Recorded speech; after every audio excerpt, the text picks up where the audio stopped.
Hi, I'm Melissa Raid, Chief Sustainability Officer at Sustain.Life. In this video, I'm going to cover some key concepts and definitions that you should know before compiling your emissions inventory. So before we get started, let's talk about some terminology. We're talking about emissions accounting, which is often used interchangeably with terms like carbon inventory, carbon accounting, carbon footprint, emissions inventory, and sometimes just the shorthand carbon. But what we're talking about here is quantifying the greenhouse gases that your business emits, and subsequently its impact on climate change. Greenhouse gases. You may remember this term from grade school. These are gases that naturally occur in the atmosphere and allow Earth to be a habitable planet by trapping heat that is emitted from the sun and bounces off the Earth's surface back into the atmosphere. As we all know, greenhouse gases have drastically increased in concentration since the Industrial Revolution and are in fact now causing too much warming. CO2e, or carbon dioxide equivalents.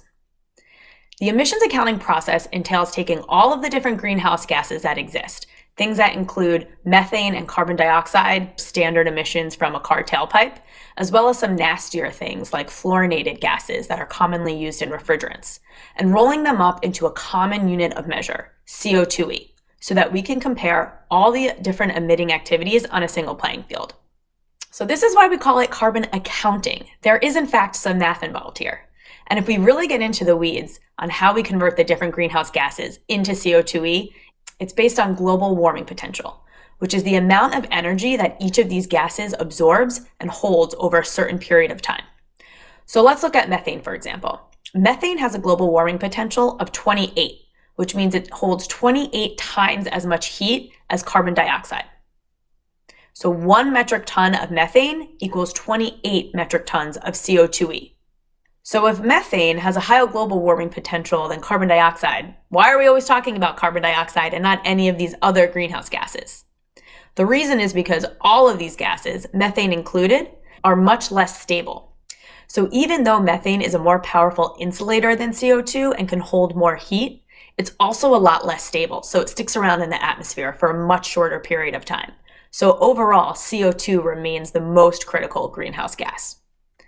So if this sounds overwhelming, take a deep breath, because it kind of is, but I'm here to walk you through the nuances to hopefully make it more manageable for you.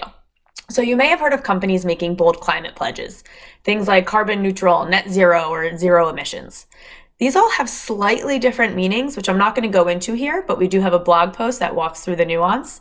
But what they all rely on is carbon accounting and looking across emitting activities to roll them up into a single impact on climate change. So let's start talking about what that means for you as a business. There's this old adage, what gets measured gets managed, and that rings true when it comes to carbon accounting. Saying you want to reduce your emissions without carbon accounting is kind of like saying you want to lose weight without ever stepping on a scale. Dieting, eating right, exercising, they're going to feel great, and they will probably move you in the right direction. But until you step on that scale, you won't be able to quantify the impact of those activities.